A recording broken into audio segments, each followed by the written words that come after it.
Let's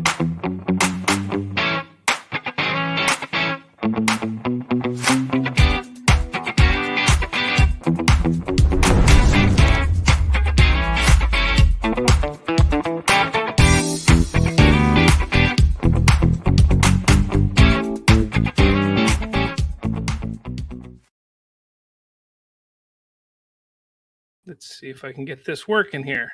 Oh, man. Oh, what's going on, everybody? Welcome back to Bridging the Geekdoms. I'm your host, Robert Slavinsky, and what's going on? It's been a week. It has been a week. I have nobody with me yet again today. I'm trying to get people. Nobody wants to join me. It's kind of sad. But if you do like whenever I have somebody on the show or a guest, make sure you head over to our podcast channel or jump over to our YouTube, where I have a playlist where it is just me talking to people, interviewing them, talking about how they bridge their geekdoms of love of something nerdy into being a podcaster, being a cosplayer, what have you. It's really awesome, so go check those out. But welcome to Spider-Man week, everyone. This is the big week that everybody's been waiting for. This is the movie event week of the year. This is what everyone who is anyone has been waiting for. Well, really, it seems like this might be, or I think it is the biggest movie since Endgame came out in 2019. That's pretty crazy if you ask me. So let's get into it here. How's everyone doing? I hope that you're doing well. Welcome to Bridging the Geekdoms. Now, like I said, I do like to start the show off with just kind of, what have you watched lately, or what have you seen lately? So if you are somebody who's watching right now, make sure you throw in the comments, what's something that you've watched lately or played or done lately that is something you'd like to share that maybe some people haven't heard about, or you want people to talk to about it. I myself have been pretty much just stuck on Halo Infinite that came out last week. Played through the campaign, which it was pretty phenomenal. It's I'm not going to say it's the best campaign, but it definitely is above average when it comes to video game campaigns. It's definitely better than 4 and 5 by a long shot. So I really, really, really enjoy Halo Infinite. I've been playing the multiplayer as well. Yeah, I mean it's fun. Multiplayer's the most fun I've had with Halo multiplayer since Halo 3. There's still some issues with it, and it's really weird. I was playing, I've been playing campaign mostly since it came out, and I jumped onto some multiplayer the other day, and I just couldn't play multiplayer. I don't know what it is about the controls, about the gameplay is just slightly different from the campaign to jumping to multiplayer, and it really, really threw me off, and it took me a couple games to get back in the swing of things. But besides that, I've been playing Halo. We started watching Schitt's Creek. We finished Under the Dome, which was not first season was good, second and third season no, but started watching Schitt's Creek. Show's hilarious. Not as funny as a lot of other people make it out to be. I mean, we're only about 4 or 5 episodes, maybe 6 episodes in. It's funny. It's hilarious. It has its moments, but all the awards that they I believe they won, or all the credit that they were getting for it, I just don't see it yet. So I'll be interested to see if it continues and actually gets better as the show goes on. But if you know, throw it down in the comments below to let me know if I should stick with it, or if it's something that maybe I should just, watch occasionally. Because normally we like to binge. My fiance and I will sit there, and when we go to bed, we'll watch a few episodes of something before we go to sleep. And that's normally whenever we pick a show and we just kind of take, whether it's 1 week, 2 weeks, 3 weeks, however long it takes to get through it, we'll sit there and watch one show. But if this is a show that maybe I should put to the side and find something else, and I'll do it. Just let me know in the comments what you guys think. Now, moving on. So, I don't know if you guys know this about Bridging the Geekdoms. I've started to put more of a format into this show. And really what I'm trying to do is just make this more structured. That way, at any point in time, you know what to expect. So, you'll start noticing at the beginning of the episodes, I'll be doing a lot of reactions to whether it's trailers or episodes of new TV or even movies. And then the final half of the show will be the main topic of what we are going to be talking about. So, like today, we're going to be talking about my final theories on what is going to happen in Spider-Man No Way Home, which I hope all of you will throw your theories down below as well. Tonight is the big premiere, and that's kind of huge because with the premiere comes all of the reactions and reviews and all that jazz. And I believe the reaction embargo lifts at 10:30 p.m. Pacific time tonight, which will be 1:30 my time, 1:30 a.m. I'll be asleep, so I won't see them. But when I wake up, I know I'm going to go on Twitter. I'm going to start seeing these reactions. So I wanted to get my final theories out of the way, and I will not, because I have been told and I have seen some things. I'm going to keep this away from the my theories are going to stay away from what I've heard, and it's also going to stay away from the most likely of scenarios of what everybody's thinking is going to happen. So I have some really wild theories that I think could be really interesting. So I hope you guys stick around and listen to those. But with all that, let's move on to the first topic of the day, which is Hawkeye episode 4. I tell you what, I think I said this last week. I don't understand why there was so much distaste for this show. It is a lot of fun. This is not a action-packed, big explosions type of show. It never was going to be that. And that's the one thing that I've really liked about these Marvel shows is they're taking a more personal approach and diving into the characters that are there, and it's not all about the spectacle of big fights and big explosions and big action sequences. Don't get me wrong, Hawkeye's had a couple really cool action sequences, but episode 4 episode 4 to me was phenomenal. Episode 3 is still the best so far out of the 4. Episode 3, bar none, is the best, but episode 4 is phenomenal as well. And obviously the big reveal at the end of Yelena, which we all kind of knew was going to happen. If you saw Black Widow and saw the post-credit scene, you knew it was going to happen. But the Yelena review, or not review, reveal, there we go. The Yelena reveal was a really cool reveal. I liked how everybody was fighting and going against each other with Echo, Hawkeye, Kate Bishop. That whole scene was really cool. And it was shot really well and really, really interesting. But I can't wait to see what happens this week in episode 5.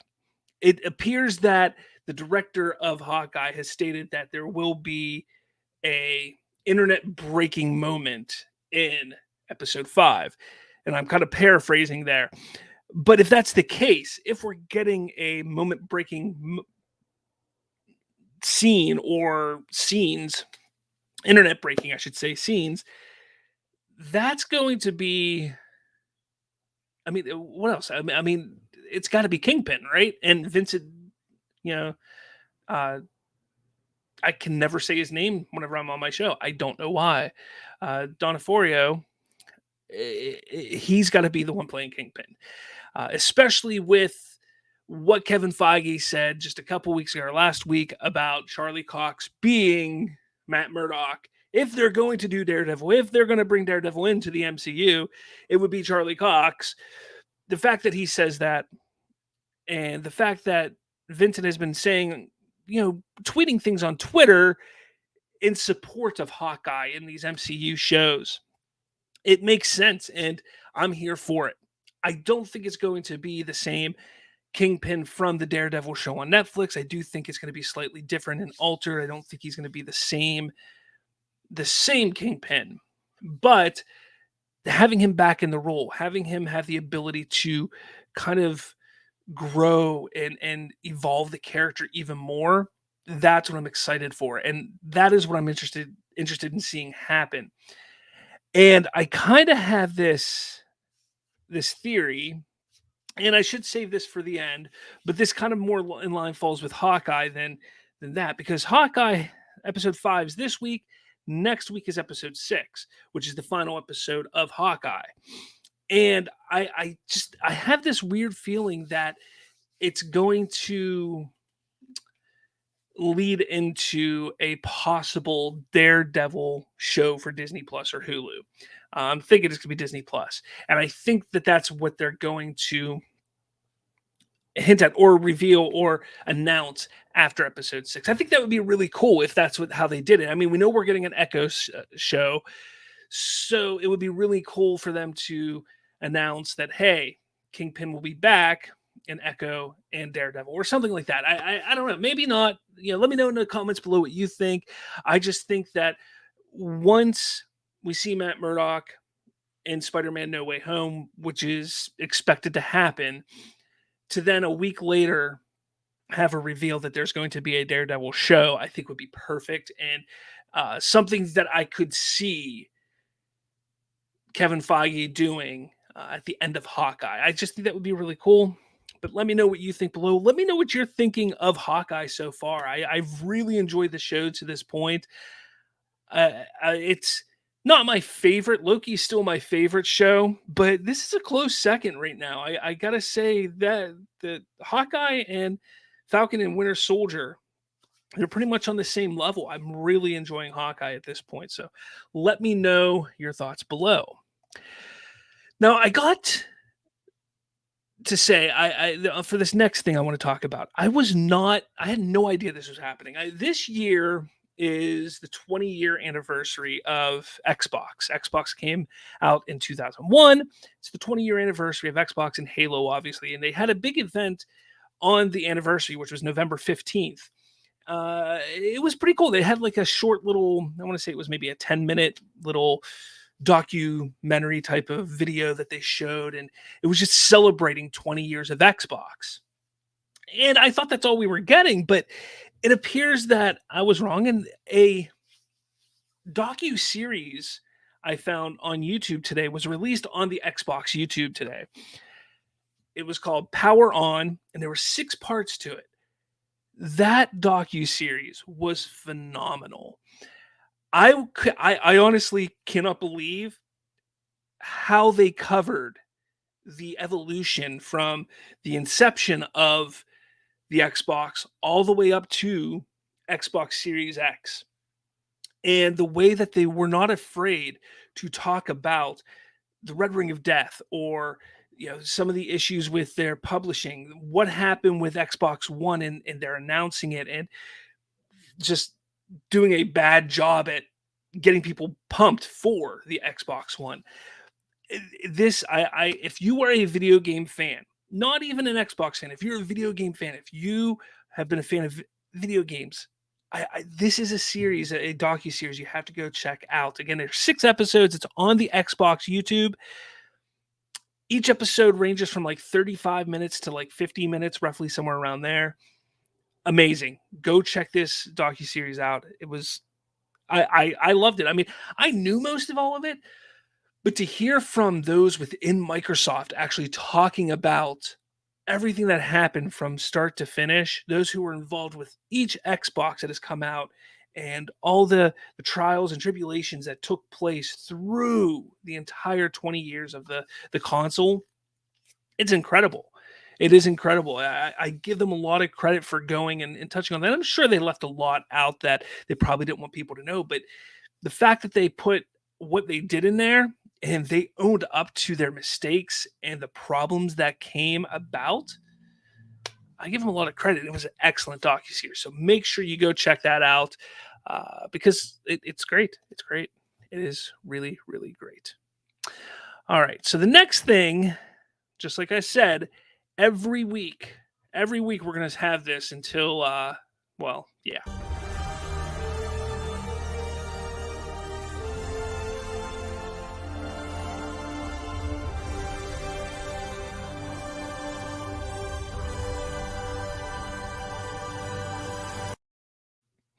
Gotta love it. Gotta love it. We got a SnyderVerse update, and I got a couple things. The first thing I want to talk about is this picture right there. That right there. Zack Snyder this morning at like 9 a.m.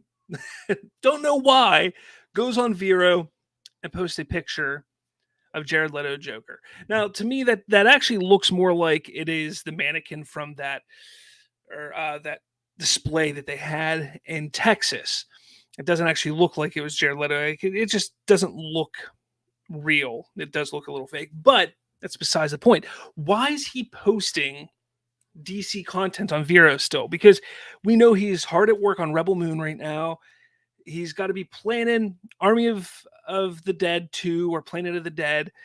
He's got other projects that are lined up with Netflix right now that he's been working on. So what is it about DC? Why is he continuing it? And for the past few weeks, been posting a good bit when it comes to DC stuff. Come on, guys. It doesn't take a genius to figure this stuff out. And I, for one, am beyond excited because, like I alluded to last week, there's things that are being talked about out there. I know that Sil Abdul and Mikey Sutton over at Sil Abdul Inc. on his YouTube channel, he's recently discussed how, and Mikey has discussed how Zack Snyder had a meeting with David Zaslav, and they've talked about what his intentions would be if he were to come back and continue the SnyderVerse in some form or fashion. Those are conversations that are happening. That is amazing. And people are still discounting any possibility for a future that involves a SnyderVerse. And that's shocking to me. It really is shocking to me because there's so much money to be made there. Now, I have said in the past, and I still believe this, that if we wanted this thing to be a guarantee, I think the best course, and this is me, I'm not saying this is anything Zach's saying, I'm not saying this to rile up anybody in the fandom. But if you were to ask me, I would have to say that the quickest and most efficient way to get something out would be to either go graphic novel or animated form. But I know that Zach doesn't want to do that. We can tell by the way he talked about the universe in the past that this is something that he loves. This is not something that he wants to just throw on a page and say, well, this is the best we can do. He will fight to get what he believes it needs to be. And I believe at this point in time, if my meter, 1 to 100, I would say I'm over 50%. I'm probably closer to 75% at this point in time, believing that we will see live action SnyderVerse continued within the next 2 to 3 years, 4 years at most. So I'm excited about that. Now, we also had a whole bunch of information coming out last week. Now, last week, I cannot remember if I talked about this. I may have. But I kind of want to touch on it a little bit more. The Batfleck stuff. The Ben Affleck turning down a Batman project for HBO Max. Now, the more that I've gotten to talk to some people who are in the know, the more that it's starting to become clear that that report was not accurate completely. So, if people remember back prior to DC Fandom, the first DC Fandom last year, there was news that broke that Ben Affleck had signed on not only to reprise being Batman in The Flash, but also do an HBO Max series. I don't know if it was before, maybe been after, or something like that. As it turns out, there were discussions that have been going on for quite some time about that, about him being in or doing a Batman show or series or movie for HBO Max. WB they're not dumb. I mean, it may look like they're dumb sometimes from a lot of the decisions they've made, but they're not complete imbeciles, and they know that people want more Ben Affleck Batman. So they were trying to make that happen, but from what I understand, Affleck, he wanted to do it with Snyder in some form or fashion. Not necessarily Snyder directing, but Snyder being a producer, executive producer, but heavily involved with the creation of this project. And with the current regime at Warner Brothers, it did not appear that that was going to be possible. Whether it was Snyder that was kind of pushing and saying, well, I want this and this and this to have control in this way, or Warner Brothers is saying we don't want Snyder at all. Whatever it was, ended up coming back around that unfortunately at this point in time we're not going to see, and this was last year, Ben Affleck coming back as Batman, because they just could not work out those details. And from what I understand, could not get Zack Snyder on the project at all, whether it's a producer or just a producer. And that's what kind of pushed Ben Affleck out of it. Now, a lot of people were questioning, well, why did he say he'd come back for The Flash then? And Zack is not heavily involved with that. And you're correct. But when he was signed on to come do The Flash, he did get some creative control over the character arc in that movie. And one of the things that he did was he got to write and help create a potential send-off for the character. Now, a lot of people think that that was going to be them killing Ben Affleck's Batman off. And I believe originally that was the plan, unfortunately. But plans change, especially when Zack Snyder's Justice League became the worldwide phenomenon that it did, and it became something that everyone knew that they need to find a way to continue these characters in some form or fashion. So, what I understand is they are at this point in time. At this point in time, they are not writing off Ben Affleck's Batman and killing him off or finding a way to get rid of him. Rather, there will be a fitting way that when the SnyderVerse is restored, they will be able to continue it over here while everything that the Flash does moves in their direction. You know, the SnyderVerse will be fitting in its Elseworlds little cocoon over here, and then the DCU proper will move in their direction. So that's what's going on there. And then finally, Henry Cavill. A lot of people were kind of up in arms. Like The Rock stated the other day that, oh, I can't wait to fight Superman. Paraphrasing here. I just don't know who the Superman will be. People need to calm down. All right. There are NDAs. There are things that people attach to films. They cannot say things. The Rock is a performer. If there has ever been a performer that understands how to hype people up to the best of their ability, it's The Rock. The Rock is probably one of the best entertainers to ever be in the entertainment industry. It is insane how he is able to just make so much money and get people so hyped up for things. If he was able to say who the Superman was, if he was able to say it's Henry Cavill, he would say it. But he can't. Now, if people remember way back, I want to say July, maybe March, April, I don't know. It was earlier this year. Henry Cavill was flying to the United States and he was reading a script and he said, excited to get back to work with my friends or something like that. He was coming to be in Black Adam. It's believed that it's just a small cameo in Black Adam, but it's supposed to set up the future events between him and Black Adam. Come on, guys. Warner Brothers, they may be dumb in some aspects, but they're not imbeciles. And they know that people want Henry Cavill. And they know that people want Henry Cavill to face off against Dwayne Johnson's Black Adam. But until things are official, they're not going to announce it. They're not going to say this is official. They also don't want to ruin a potential surprise in Black Adam, at least this early. You got to remember, Black Adam is still, 7 months away, 8 months away. They don't want to ruin and give away that potential shock and surprise at this point in time. So stay patient, calm down a little bit. The Rock knows what he's doing when he's talking.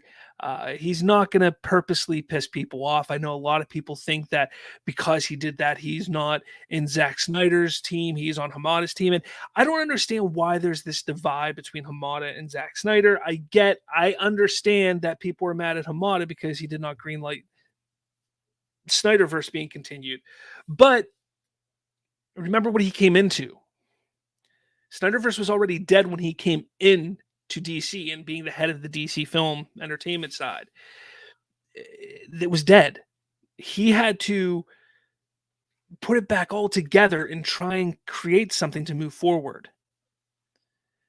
So just stay patient. It's okay. It'll be better. It'll be okay. Just trust the process because things are looking up. Let's just say that. Things are looking up for sure when it comes to the SnyderVerse. All right. Well, we're going to move into the final topic of the day. We're going to start talking about some Spider-Man No Way Home theories. The premiere looks to be in about 3 hours from now. Looking at the time, in 3 hours, the premiere and all that jazz is going to be starting over in LA. That's where, anybody's going to be going to this film. One thing you need to be aware of. You may want to get off Twitter. You may want to stay off Facebook. The premiere starts at, I believe it's 5:30 Pacific time. The red carpet, that is. So the red carpet's at 5:30 Pacific. Here's the thing. The red carpet, who's going to be walking down that carpet? Andrew Garfield, Tobey Maguire, Charlie Cox. Who knows? Normally, if there are actors that are not normally connected to the universe that are walking down this carpet, there's a good chance they're going to be popping up in that movie. There's no reason for Tobey Maguire and Andrew Garfield to be at this premiere unless they are in that movie. So just use your head. If you don't want to be spoiled something, don't watch any of this because they're going to be streaming the premiere on TikTok. People are going to be showing it on YouTube. Just kind of stay away. And if it's possible, if you're capable, I know in this 21st century, it's hard to stay off social media, but if you can, stay off social media until you're able to go see this movie. Otherwise, you will most likely be spoiled some bits and pieces in some form or fashion. Let's not forget, I believe it was Variety. I think it was a writer for Variety went and saw Eternals at the premiere and came out of the theater and spoiled the mid-credit scene immediately. So even these big outlets, they're not being held accountable for potentially ruining somebody's experience. Now, to me, I don't take who is in a movie as a spoiler. I look at more of the story beats, the story elements, being told who, what, how, when somebody dies, why somebody dies, what the motives are. Those to me are spoilers because that kind of ruins the story element of the film. Whereas who's in it, that doesn't really ruin it for me, especially because a lot of who is in this movie was already spoiled a year and a half ago. But it is what it is. It is what it is. Now, all right. Let's get to my Spider-Man No Way Home theories. And like I said at the beginning of the show, I'm not going to sit here and necessarily say, oh, I believe Tobey Maguire, Andrew Garfield, Charlie Cox are going to be in this movie. That's too simple. No, I'm going to talk about some things that I think are going to happen from this movie and from the events that take place. Mainly, obviously, I believe that we're going to...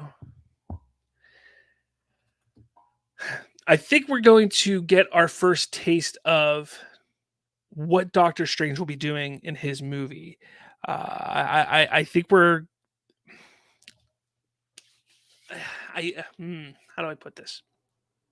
We're going to be shown the multiverse from his point of view, from our point of view. We're going to see into the multiverse. And we know that he's going to be going on a journey. And I think we're going to see that in this film.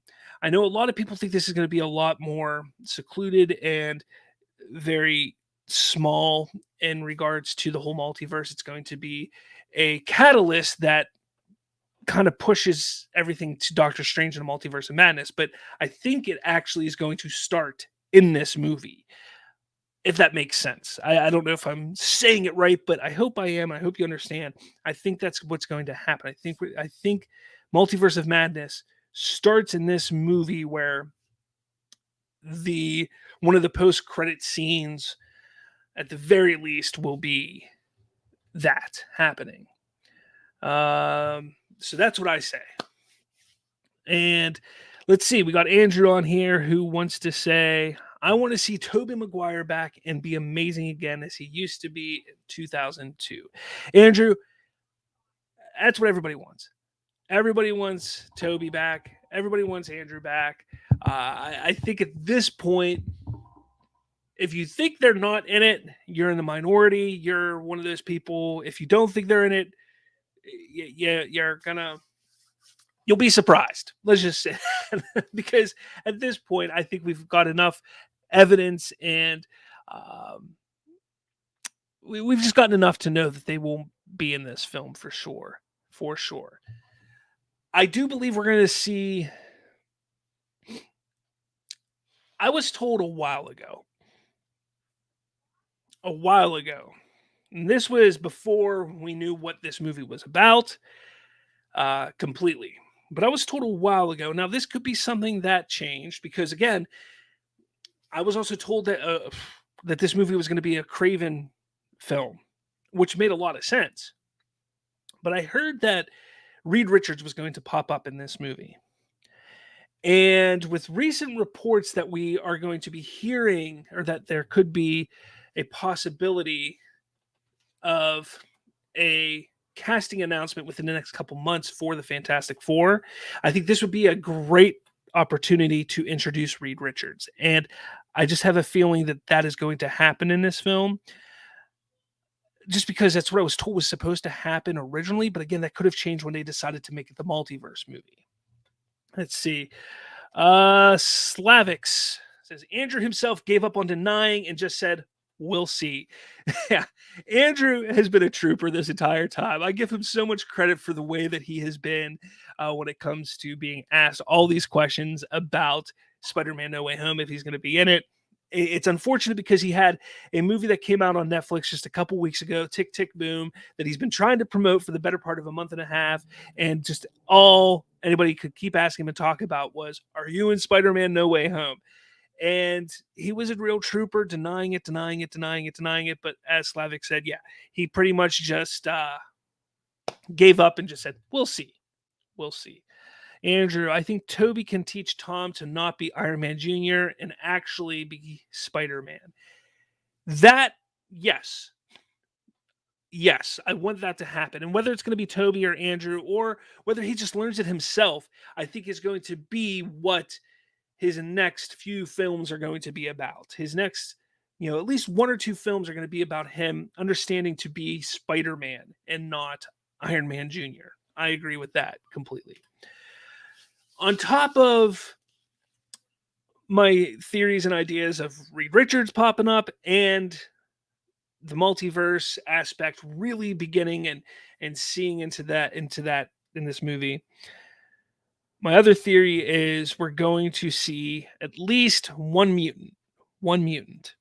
Personally, I think it should be Deadpool. I don't know if that's going to be the case.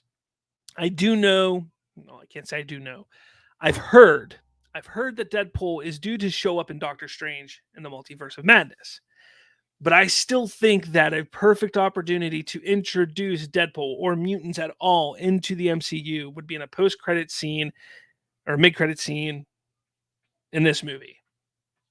That's just my opinion. And I think there's a good chance that it will happen. Only because I think it would be a great way for him to be thrown into the MCU and to have a little fourth wall breaking where he's like, what the hell just happened? Like, he just gets thrown into a new universe and he's like, what the hell's going on? And I think that would be perfect for Deadpool to show up like that.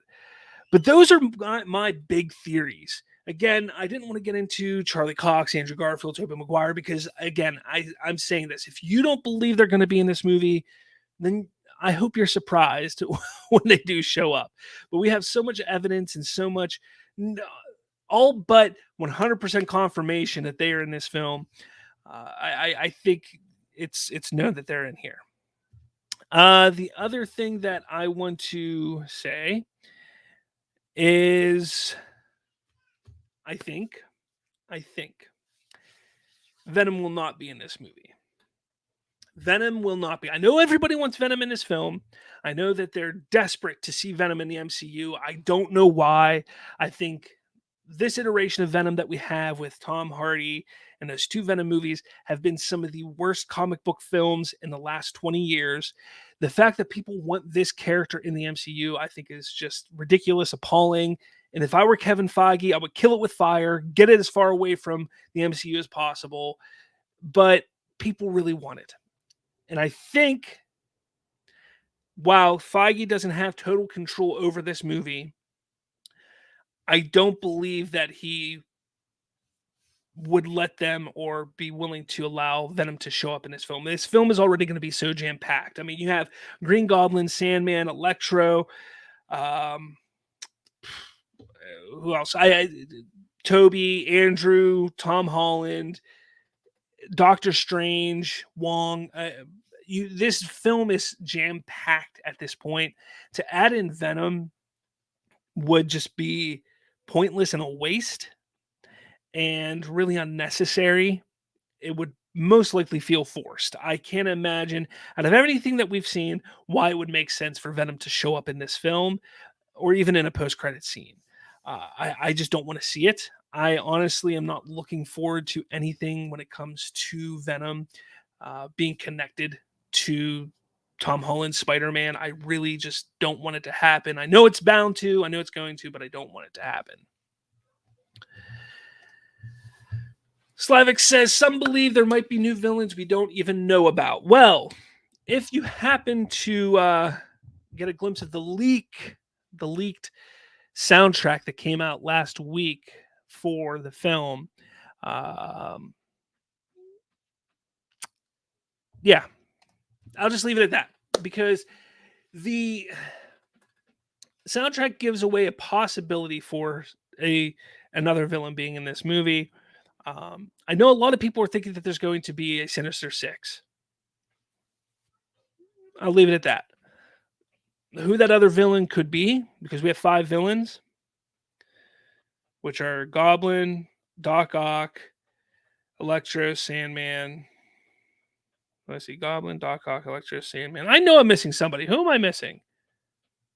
I don't know. There's too many things going on. Lizard. There we go. Lizard. That's 5.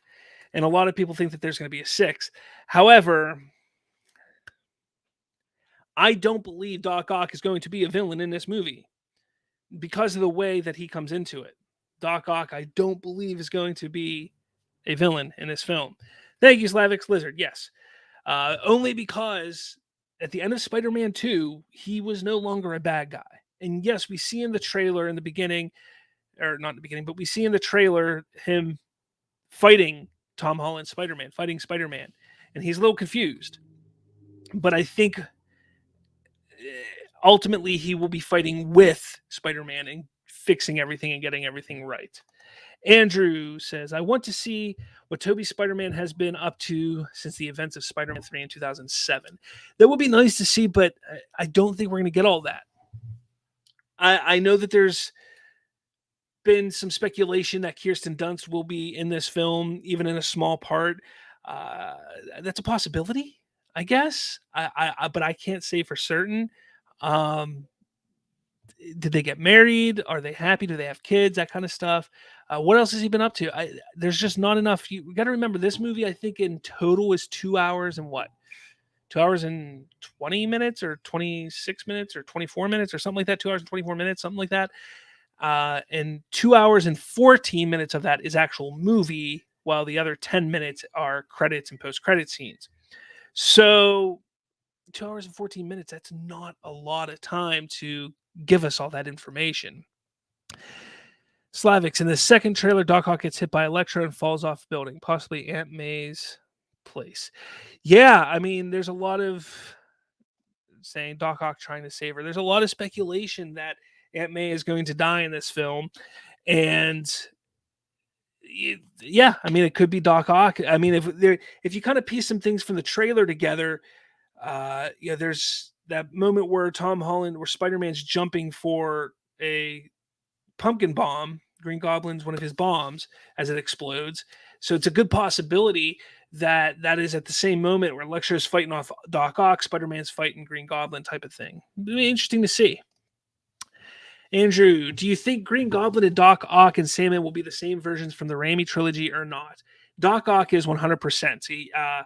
Alfred Molina actually confirmed that he spoke with the director, and it was the moment before he died in Spider-Man 2, he is pulled out and brought into this universe. So he's confirmed that.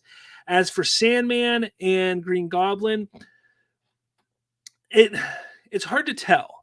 Sandman's interesting because remember, Doctor Strange in the trailer says these villains all die at the hand of Spider-Man. Sandman didn't die in Spider-Man 3. He went off into the sun and into the sunset or sunrise or whatever.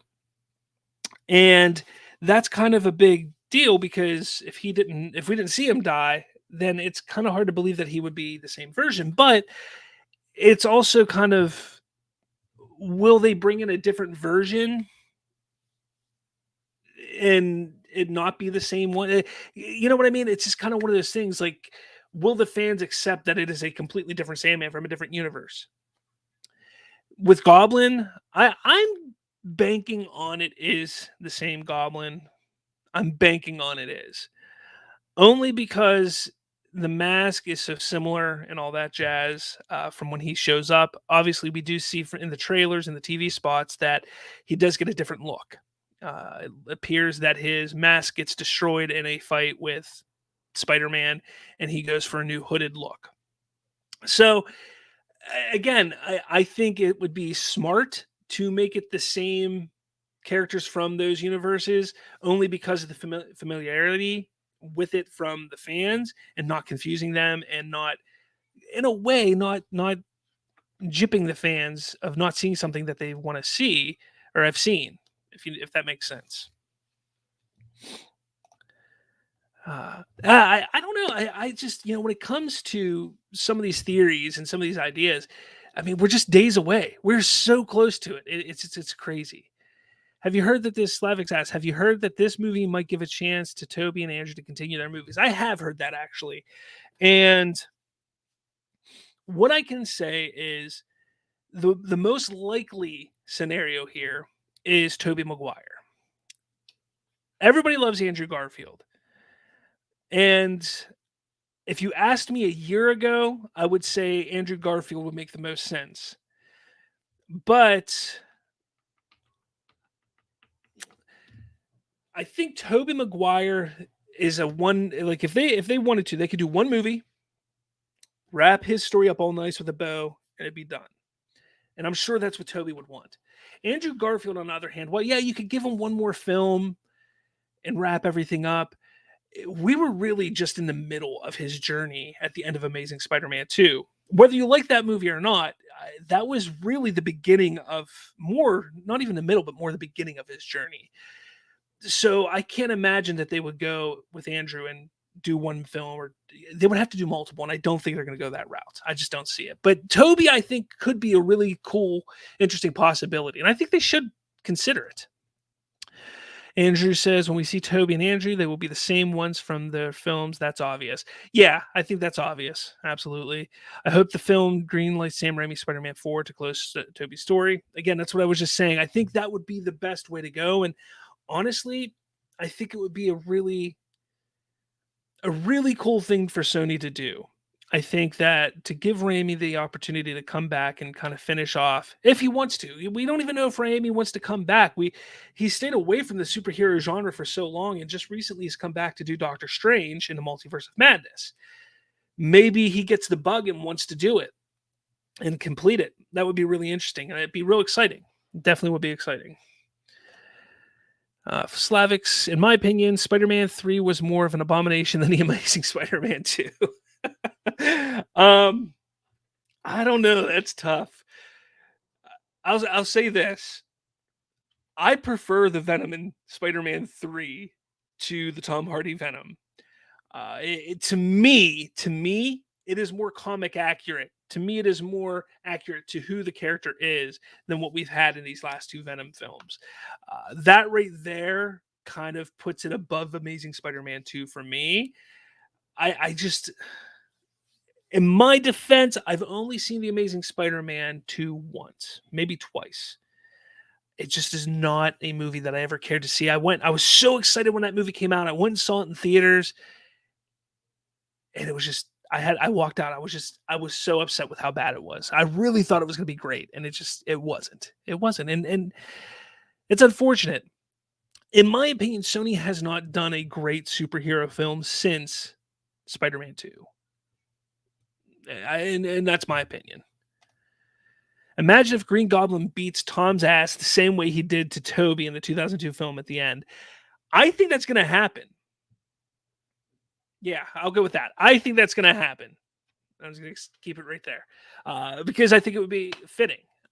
But I think there's going to be a lot of buildup before that happens. Yeah. So we'll go with that. Yeah. What do you guys have? I mean, it's been great. You guys are throwing comments up and ideas and theories. I love hearing them. I love seeing them. Oh, man. What time is it? Yeah, we go about maybe another 5 minutes, guys, and then I'll be getting off here. Tom Holland taking off his training wheels. I've been wanting that since the end of Homecoming. I liked Far From Home. I love Far From Home. Whoops. I love Far From Home. I really, really do. It is a great Spider-Man movie. But I hate the reliance, and people don't understand this. I hate the reliance of this technology that Peter has. I think he kind of loses a lot of what makes Peter Parker in the comics and the other Spider-Man movies. And I would like to see that taken away from him moving forward. No more Karen AI, no technology suit, just him, some web shooters, and a suit. That's all I want to see. And I want to see him build and make his way through being Spider-Man that way. Andrew says, in my opinion, Toby Spider-Man is the best of the three. You say that all the time, and I get it. I'm a huge fan of Toby also. I do like Tom Holland. I do like him as Spider-Man. I just feel that they haven't gotten to the Peter Parker that I want to see with him yet. And I'm hopeful that that's going to happen in his next trilogy. I am. And Slavic says, having all the tech handed to him, I guess it's Tom Holland taking off his training wheels, having all the tech handed to him. Yeah. Again, I that needs to end. That needs to just go away. No more. Stop with the technology stuff. I get seeing the Iron Spider suit was cool in Infinity War. I get that the relationship with he and Tony was important and him getting the suit from Tony. I get all that. But I want to see it get more, I guess, grounded in a way. I'd like to see it more grounded. I would like to see it. I would like to see a Peter Parker just be himself and not rely on anything but himself.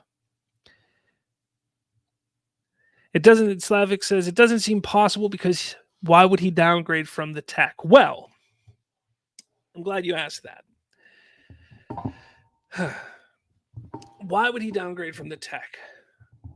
Possibly, this is just me thinking here. In the movie, there's a spell for everybody to forget that he is Spider-Man. Everybody. Remember, that is the wish that he makes, is for everybody. Everyone. What makes the thing go all crazy is when he goes, oh, I want MJ, I want Aunt May, I want Ned. And that's when everything. But who else is involved in that everyone? Happy. Pepper, the Avengers, blah, blah, blah, blah, blah, so on and so forth. So keep that in mind. So all these people are going to forget that he's Spider-Man. How will he get new tech if the tech is destroyed in this movie? Granted, Doctor Strange will know who he is, but Doctor Strange doesn't have tech. You see where I'm going with this? I think that's the most logical and possibility when it comes to him losing his tech and not having it from that point forward. Tobey Maguire acts more like comic Spider-Man than Tom's version, with or without quips or age. Again, that is all. I mean, that's all an opinion. You know, whether you like this Spider-Man or that Spider-Man, I see the comic accuracies in all the Spider-Man. I do. I see that each one has something that is accurate to the comics. It's just, what do you prefer? You're right. He did make his own suit in Far From Home, but you got to remember, he was on a Stark jet. He was on a Stark jet with Stark technology creating his suit in Far From Home. It's not like he has one of those computers in his apartment, in his bedroom, where he can go and have a suit created with a supercomputer. I'm not saying that he won't. He's a smart kid. Peter Parker's a smart kid. And I think if they were to introduce somebody like Reed Richards, it would lead to him being able to eventually get to a more techie side or an upgraded suit of some sort. But I want to see him back to or not back, but I want to see the technology taken away. And I think this movie is an excellent opportunity to do that. You're right, Andrew. Yes, Toby made his suit from scratch and drew it. You're 100% correct on that. But didn't Andrew Garfield Spider-Man too? I think he did. It's been a while since I saw the first Amazing Spider-Man, but I'm pretty sure he did that too. Guys, it's been great. Thank you so much for watching. Thank you so much. Thanks for interacting. This is why I love doing it. I love talking to people. My shows, I'm going to be doing on Mondays at 5 p.m. from now on for the foreseeable future. So make sure you set some time aside to join in. Tell your friends. I love talking to people. I love chatting about things. But this week, guys, this is Spider-Man week. Spider-Man No Way Home comes out in 3 days now? 3 days, 2 days, something like that. If you don't have tickets yet, you're probably not going to get them. You'll probably find them. But hopefully you get a chance to go see it this week. I know I'll be going to see it this week at least 2 times, so I'm looking forward to it. Next Monday, we will be sitting down and discussing No Way Home. Haven't decided if it's going to be spoiler or spoiler-free at this point in time. Maybe I'll do half and half. I'm not sure yet, but make sure you tune in next week because I will be talking about Spider-Man No Way Home, the movie, the ramifications, what to expect, theories, ideas, thoughts, all that jazz. So make sure you tune in next week for all that. And also make sure you hit that like button, hit subscribe, all that jazz to stay up to date on Bridging the Geekdoms and what's going on. Follow us on Facebook, Twitter, TikTok, all that jazz as well. But with all that said, guys, thank you so much for watching, and I'll talk to all of you later.